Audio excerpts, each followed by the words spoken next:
Quem não dá o dízimo é ladrão? Quem não dá o dízimo está roubando a Deus? Como é que nós fazemos essa pergunta para uma igreja que não conhece sobre esse assunto? A igreja brasileira, 99,9% da igreja brasileira só dizima por causa do sistema religioso. O que é o sistema religioso? A repetição de processos que eu só faço porque quando eu cheguei já era assim. Então por que as pessoas dizimam? Porque quando ele chegou todo mundo dizimava, a maioria não sabe nem o que significa isso. A igreja brasileira não ensina sobre dízimo. Põe isso na sua cabeça. A igreja brasileira pede às pessoas que dizimem. Isso é diferente de ensinar sobre o dízimo.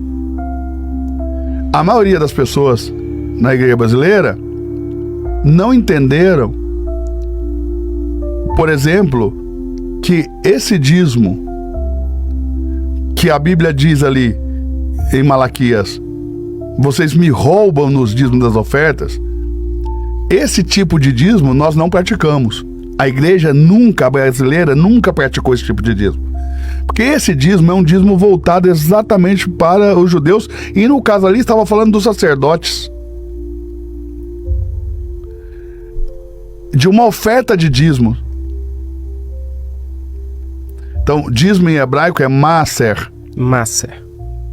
Nós temos 5 tipos de dízimo falando na Bíblia.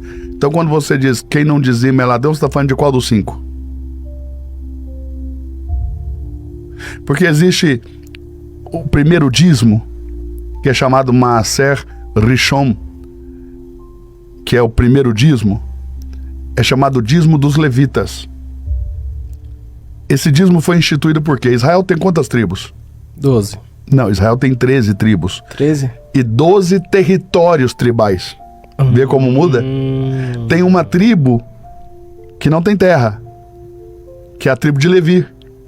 Não tem terra? Não, os levitas não têm terra, eles foram espalhados nos 12 territórios tribais, nas outras 12 tribos. Porque Jacó teve 12 filhos. Um deles, José, foi dado por morto. Quando Jacó reencontra José no Egito, ele adota os 2 filhos de José, Efraim e Manassés, que se torna a casa de José.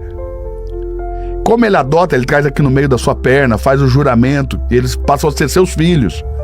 Então agora Jacó não tem mais 12 filhos, ele tem 13.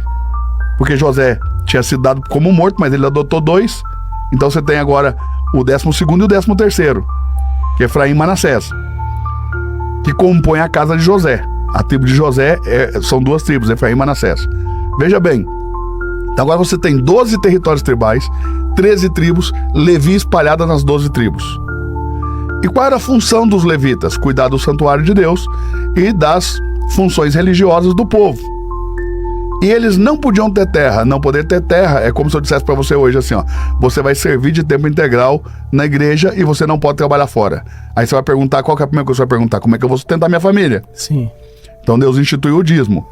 Paga-se aos levitas 10% dos rendimentos dos filhos de Israel, uma nação inteira, espalhada em todas as tribos, para que eles possam se sustentar e cuidar das funções religiosas e do santuário de Deus.